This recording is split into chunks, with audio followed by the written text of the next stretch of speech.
Hello, everybody, and welcome back to the ThreeCameramen podcast. We're back with another podcast on a film we're studying. As always, I have with me Daniel.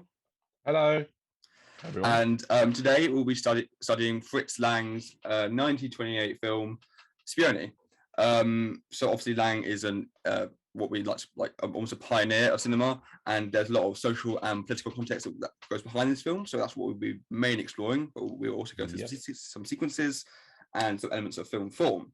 So one of the main social contexts for Spione is German expressionism, correct? Yep. Okay. And Daniel, I was wondering if you could start us off with some background to German expressionism. Yeah, so German expressionism was kind of a movement that was formed in the German film scene post-World War One. And part of the reason it was developed in the first place is because they were kind of seen as like the bad guys of the world, obviously because they lost World War One. So basically, they didn't get many American or British imports from the film, like the film world. Yeah. So they basically created their own. And then just know that was just the Treaty of Versailles, if I'm not mistaken. Yes, yeah. And then as a result of this, they created their own very unique style. So a few characteristics of German expressionism, which you'd say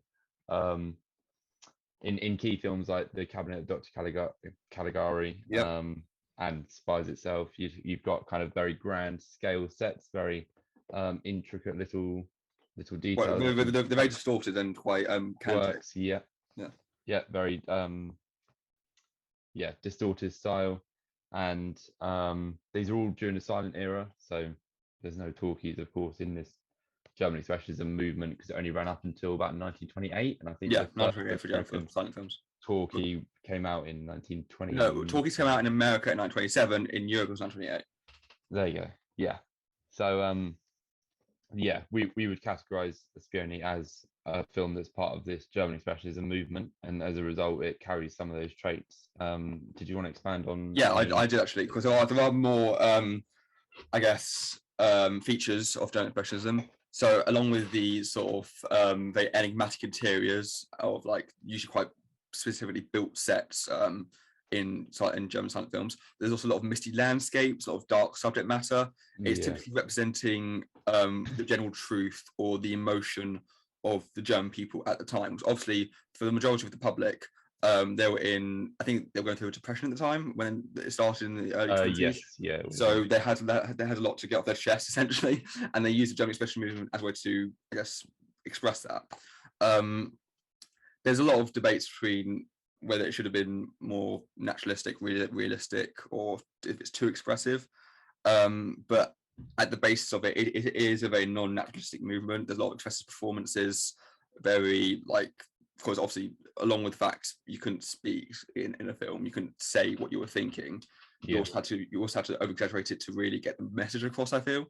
But it is also like it was a reaction against materialism, and the main purpose of it was to communicate artistic emotion. But what I didn't mention there was about the new like, not, I didn't mention it specifically there, but the debate between whether it's called the Kino debate, essentially, to debate whether the cinema deserves in like its early days to be called an art form, and the German expression movement sort of went between like on the line between, I guess, art and just mindless entertainment because of how it was expressed.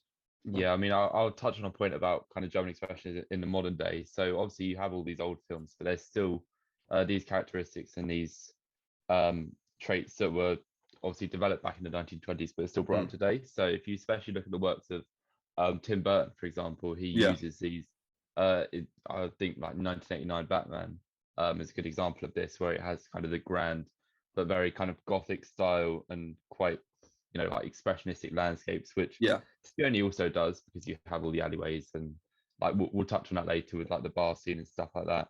But so that like it's still modern references to this German. It's had a massive impact, and also I think this is mentioned in our Vertigo podcast, which you can watch up here as well.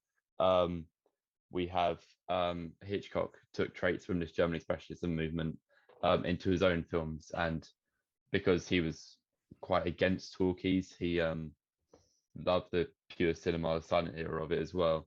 So you can still see these traits reoccurring and being popularized throughout film since then. Yeah. But And obviously with German expressionism, as I mentioned just before, Daniel spoke, with the Keenan debate, the opposite of German expressionism was, or again, if a reaction to the popularity of German expressionism was the new objectivity. Now, the new objectivity was essentially saying it was a more realist movement, and it was actually depicting the economic, social, and political problems as they were, not through, I guess, fantastical ideas like you might see in the Cabinet of Dr. Caligari, or some of Lang's previous films like Metropolis or Dr. Mabuse. Off the top of my head, I can't think of any new objectivity films because it definitely wasn't as popular, but it definitely serves as the representation between the two sides of the Keenan debate. And I would say, just from watching it, I think Spies or Spione, it goes between both movements. There's a lot of controlled angles, controlled cinematography, but a lot of it is distorted as well. And while it is it's sort of about espionage, about love, about, you know, a hopeless romantic, all that sort of stuff. But there's also a lot of truth to the political side of the story, which I think you might want to develop. Yeah, well, we will come to this a lot later, but I'll mention now.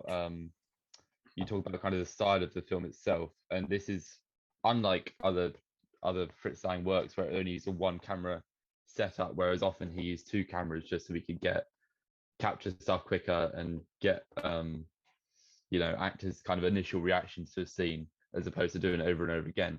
But the difference with Spione is there was a lot more focus on the close up and the extreme close up, which also ties into this kind of action genre. Or not really, I suppose. In nowadays, it's more kind of shot in the wide, but back then it depends on the action film, I guess. Yeah, but then you had all the close ups and the inserts, which were obviously a key trait of Spione. The opening shot is a close up of a safe, which is like synonymous with the spy genre as well, and that's exactly, and it has those characteristics of the action genre which are seen in today's films. So it seems a bit like it kind of like laid the foundations for stuff like Bond and like. Because I think Ian Flem's out writing Bond 30s, I want to say. Yeah, around about then, I think. So I definitely that was an inspiration to some degree. As you mentioned, I think like a couple minutes ago with the bar scene. So in this scene, we see our main character, number 326. That's just his name. I think he's come out for the ballroom scene when he met with Haghi, if not mistaken. I'm not sure. It's after he's just realised that he's been tricked by Sonia. Right, he realizes that Sonia's a spy and not who she says she is. So he approaches a bar which he believes he can hear noises coming from, and we see a sort of dream / hallucination of a very tightly framed, like a couple shots of a live party at a bar. There's like the people in the frame, very high angles, sort of inferring a bit of judgment perhaps. But it's very expressive. It's very like there's a lot of movement in the bar, and to him that's an attractive idea. Now this represents the expressionist side of the film. Whether that was intentional or not, we do not know. But as we're studying now, that's how we can view it. And of course, he's enticed by this. He's at quite a low point in his life, so he goes in the bar. And when he goes in the bar, he finds it's pretty much empty. And then he sits down with I think a whole bottle of whiskey to himself. And the way Lang frames him is sort of in the bottom half of the frame with just a white blank wall behind him. And this is such a stark juxtaposition to what we've seen in the previous shot, or the previous scene, even the previous dream sequence. And that represents the your objectivity side of the film, the more realist side, what Germany was actually experiencing. And is there anything you want to add to that? Well, I'd kind of talk about the mise en scène within the bar scenes. You have at the beginning when he's imagining this very zealous and luxurious party that's going on in the bar. Then you have the mise en scène of the women with all the jewelry and all the makeup, and this is all kind of, you'd associate that with kind of the upper classes. And we see this idea of class brought up multiple times in Spione. I'll just touch on another sequence, which is a ballroom sequence, which does precede this bar scene, where you have a boxing ring in the middle of a very kind of elaborate ball and dance. And this is interesting because again, it's that juxtaposition of the upper class and the lower class mixing. But with this, you've especially got this mirroring the German economy at the time as well, if you want to link in context, because you have this very big class divide in Germany. Right. And then all this partying lifestyle was all brought up by the kind of the golden era of the 20s in Germany, when people just had disposable income, and this obviously came as a result of hyperinflation and all that stuff after the war. As you just mentioned with the I guess social context concerning hyperinflation, there is a lot of greater social context that we've touched on briefly with obviously Treaty of Versailles and the class divide and the effect on the working class, etc. Is there anything else you want to add to that? Because I know you have some notes. Well, I was going to touch on kind of the context of the production of Spione itself. Yeah. So the institutional context. So previously I talked about the one camera setup, which was unusual for Lang. But then in doing so, this meant he did repeat takes for all the actors. I know that the actor of Sonia was kind of more used to theatre, so she disliked this sort of like repetitive nature. But what it allowed Lang to do is get these multiple different reactions that you may not have got from using two cameras. Because what he would have done is done two cameras, gone, yeah, that's all right, and then just moved on just to get the production going and, you know, save more in the budget. But then interesting enough, there was a lot of inferior shots that were used when they cut together copies of the film for the foreign markets. So the original German copy, the negative, was kind of the best version, and that's the one on YouTube that we've watched. But then all of the inferior shots and kind of more outtakes were actually used for the foreign markets. Well, yeah, because Spione was the first film to be exported to the US from Germany. Yes, yeah. Because it was distributed by MGM in Germany, in the USA, sorry, and they essentially cut a lot of the film out for the sake of just pleasing the audiences, because the film was very long when it came out, or too long for American audiences. Then it was about a third shorter than the actual original German version. Yeah, and obviously with their distribution in the US, if we go back to Germany now, in terms of making Spione and getting it on into production, Lang had just come off the back of the financial failure at the time that was Metropolis. So despite its immense popularity and status in cinema now, at the time it did not go well with German audiences at all. It bombed, I think, really bad. I'm not sure about the exact figures or anything, but it was not a good reception for it at all, and it especially was a good reception for the UFA. Now, the UFA was a very modern studio at the time. It essentially owned, I think, most of the production companies in Germany. It had a very, very, very expansive distribution, so it could essentially go to all corners of Germany. And yeah, it had Fritz Lang was under contract for at least 3 films from the UFA, and Metropolis was his first of the 3, and then it bombed. So they were kind of worried to give him a second one. UFA still had a huge financial backing, and also just because Metropolis bombed and Lang got I think Lang only got 8,000. I'm not sure the currency. 800,000. He had 2 more productions, neither of which would exceed 800,000 Reich marks or whatever. But he still had the resources and, I guess, assets to make a compelling film. Like he had access to all the studio sets, a lot of production designers. Like he wasn't at all like under budgeted in any way. I mean that may have, you have to consider whether if Lang had a bigger budget, would that affected Spione? And I don't think it would have. I think maybe there might have been like more grander sets, but there were still equally grand sets because it was UFA. There were some sets. I'm gonna oppose you there and say it would be a very different film, because I think as a result of him having the smaller budget, he that's kind of part of the reason he had to restrict many of the shots to the close-ups and extreme close-ups and stuff like that.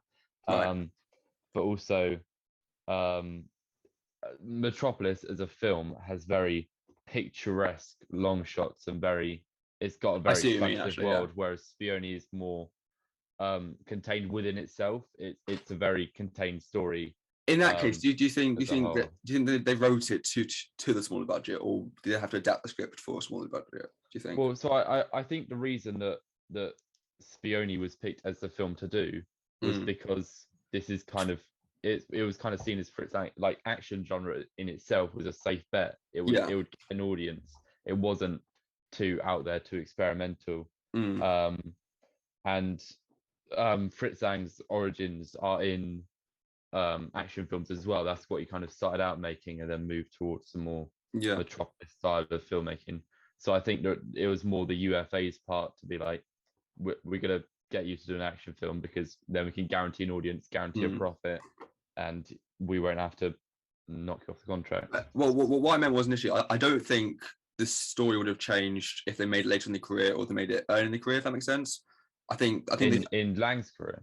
Yeah, because I feel like there are still grand sets in this film, but for the story demands lowest, like more close-ups. I think in terms of like deception and secrecy, and that's those sort of themes. Yeah, I mean, that wouldn't really work with the themes. I'd say for an action film, there's one key action sequence, which is the train crash. Yeah, exactly. And even that's pretty self-contained within this one tunnel. It's not jumping about.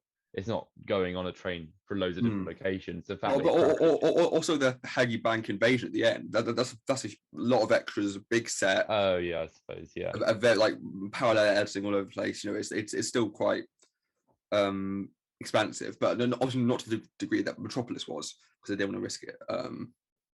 But I think this film performed much better. I'm not exactly sure of the numbers either. Yeah, I mean, even the staircase in the HQ was built to full scale just so Lang could get the top shots of it.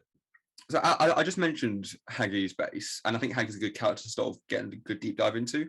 So I'll quickly start by saying the way he's been perceived. I think even Lang references himself that he's sort of a surrogate for Lang, like in that he plays this all-knowing puppet master who creates and determines the plot, just like Lang does. And the similarities also extend to the fact that the actor for Haghi, Rudolf Klein-Rogge, I think that's dated Taylor von Harbu before Lang did, which is also a bit weird. That but whatever. But Haghi or Lang. It goes both ways. Lang identifies with Haghi in that they're very central and prominent in the production of the crime or the production of the film, and it also reflects Lang's preference. Like obviously Hitchcock got inspiration from Lang, but Hitchcock tends to focus more on heroes, where I think Lang likes to focus on villains a lot, because even Dr. Mabuse, I think the main character is a villain, if not mistaken, played by the same actor. But I think you wanted to say more about that, Daniel. Oh well, I just like the character of Haghi in itself, just for what he represents. So I'll go a little bit off track here and talk about the foreign versions. So in the German version, the one that we're studying, you have an introduction to Haghi immediately. You immediately identify all of this chaos that ensues within the opening sequence. Immediately identify that with Haghi himself, because you have that single shot of his face. It just goes ich on the screen, kind of putting all the focus on him. But in doing so, it kind of it's quite unconventional in the way that it doesn't suspend the mystery of the plot. You're immediately introduced to this character, and you know they're evil and they're behind it. And it's like the agonizing knowledge of knowing that he's behind all of this. But in the foreign versions, what they did is either, I think in the British version, they didn't show him at all in that shot. It was just a shot from like a POV of him looking out at all his kind of other friends. And then in the USA version, it was like a shot of his back. But doing that, it kind of becomes a more whodunit style from when his identity is hidden. Right. And then it in doing so, it puts the audience more in the shoes of 326, where they become more of a director and they have to participate in the mystery to find out kind of who's a part of all this. So I think it definitely makes a difference when his face is shown and when not, and that really puts the emphasis on it. And that also shows to the extent to which the tastes in America and Germany were much different in terms of like mainstream appeal. Like there's a lot of subtle differences. Like I think like in the 20s German cinema was based on visual grammar, and like it's not necessarily plot. Because I think Lang, he described it himself. Like later on in his career, he said Spies is pure sensation and has no character development. But whereas I think in America they'll be looking for like equal parts of that. I think Lang was in this case, in this specific film. Like I think with Dr. Mabuse that was probably more character development. But this time it was just more of entertaining, and that obviously has a lot to do with the budget. I mean, even more with Haghi, it's about what he symbolizes as well. So him being in a wheelchair this whole time, you know, like bereft of a physical body or whatever, a physical power, then you know he can't necessarily dominate the scene that he enters. So what that really puts the focus on is his mental ability, and he uses all of this technology from his desk, and you know a lot of this focus is put on what he can do from just behind a desk. As this kind of it's like an otherworldly presence. He's controlling it. He's controlling this whole world from somewhere else entirely.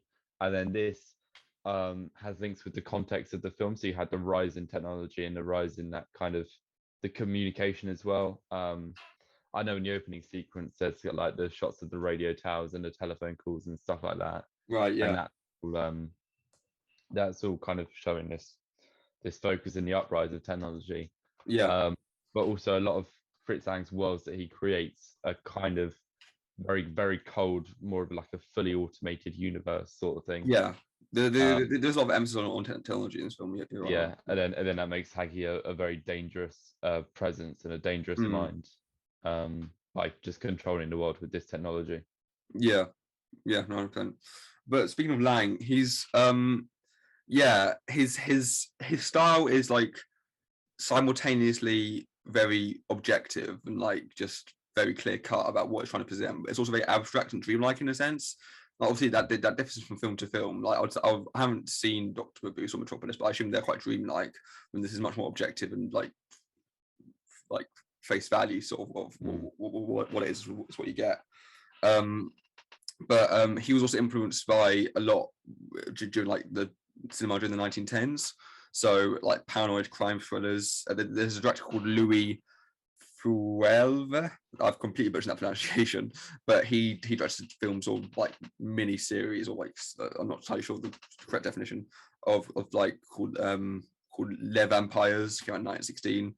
And he I think with Louis he was more like improvisation, whereas Lang was more very much preparation and shot on studios, and everything was very meticulously crafted.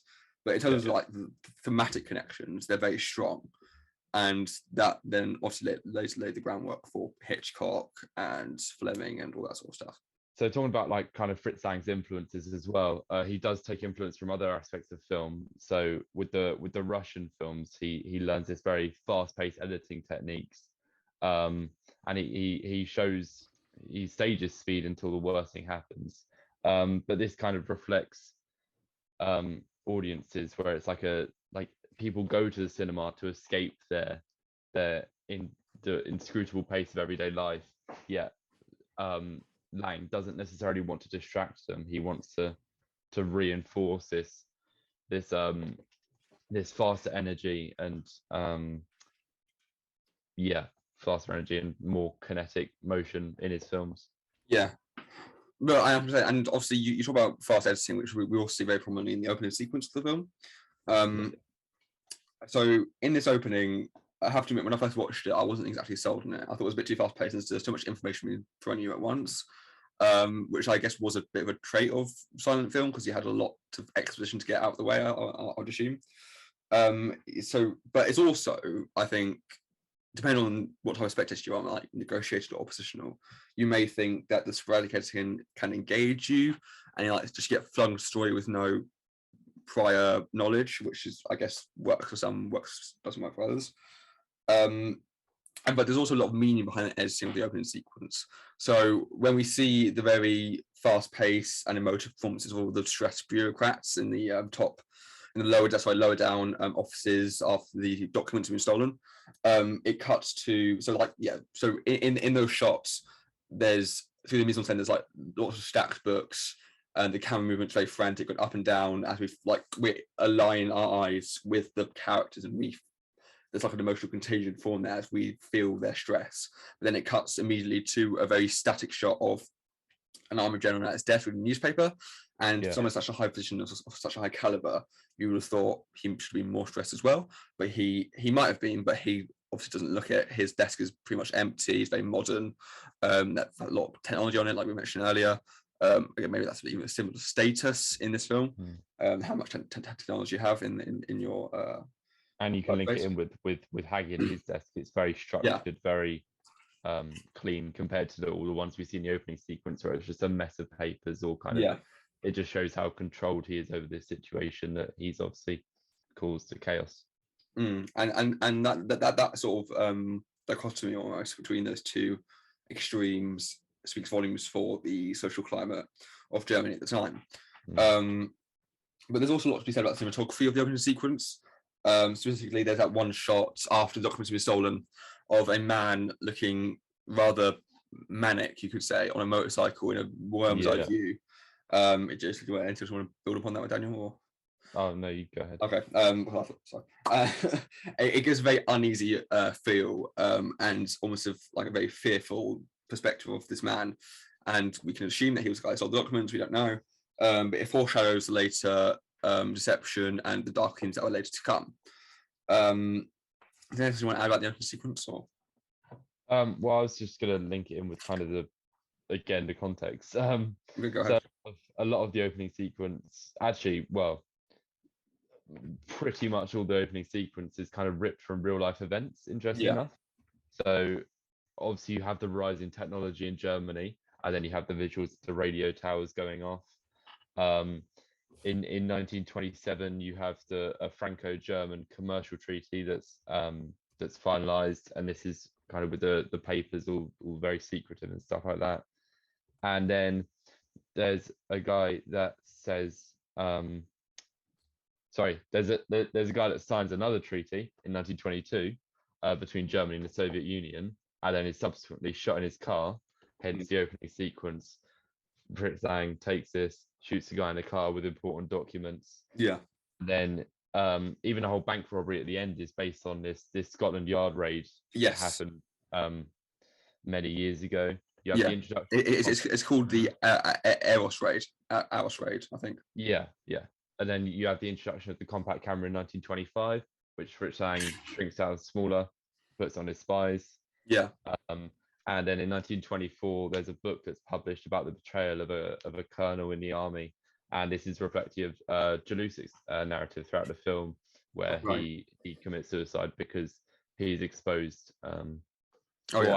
In real life, this guy's exposed as a Russian spy, and then Jalusik kills himself, mirroring the two events there. Right. And on that note, I think we'll end it there. Obviously, we didn't review it, but we hope you got a lot from this. Daniel, out of 10, how do you rate Spione? I initially really didn't like it, and then upon kind of studying it and researching about it, I've grown to like it a lot more. So I'd, back if you asked me in October, I'd say like 3 or 4. Now I'll bump it up to about a 6 or a 7, I'd say. I mean, obviously, because it's silent and German and black and white, it's not going to be very interesting. So probably on the lower end is a 6. Yeah, I'll go say 6 as well, honestly, because of it is still. I appreciate it for what it is. I think it's really influential. But I like watching the sequences by themselves. I don't think I could watch the entire through again, because it's too, quite far paced. I find it a bit too slow for my liking. But that's just my personal taste. But I was going to say it's out of 10 because I think it is very innovative. There's very lots of an abundance of like creativity going on here, which I find really inspirational. And I look forward to checking out more of Lang's work. And I mean, for this and for our course, we did the what I think is the original German negative, as far as it could have been reconstructed. Right. Yeah. There are obviously other versions out there, and with the alternate score. Yeah, so the one we watched had an alternate score to what was used originally, which I do prefer the alternate score. Yes, I prefer the alternate score as well. Cool. And we hope you enjoyed. We'll be back whenever we'll be back, and we'll see you then. Thanks for watching. More fun podcasts, hopefully. All right. But yeah, see Bye. you later. Bye. Bye.